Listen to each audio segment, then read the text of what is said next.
এটা এবছরের পাকা আমাদের প্রথম ড্রাগন ফল।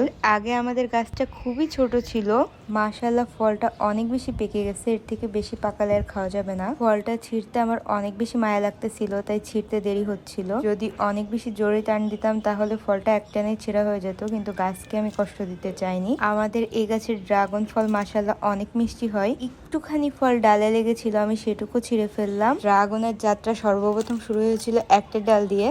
আম্মু একটা ড্রাগনের ডাল গিফট পেয়েছিল, সেটা দিয়ে আম্মু এতগুলা গাছ বানিয়ে ফেলেছে। আর এই ফলগুলো মাশাআল্লাহ অনেক বেশি মিষ্টি হয়।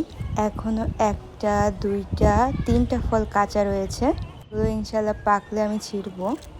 আপাতত এই একটা নিয়ে খুশি থাকি। ড্রাগন গাছের জন্য এইভাবে মাচা দিয়ে বেড রেডি করতে হয়, তা না হলে ডালগুলো ভেঙে যাওয়ার সম্ভাবনা থাকে।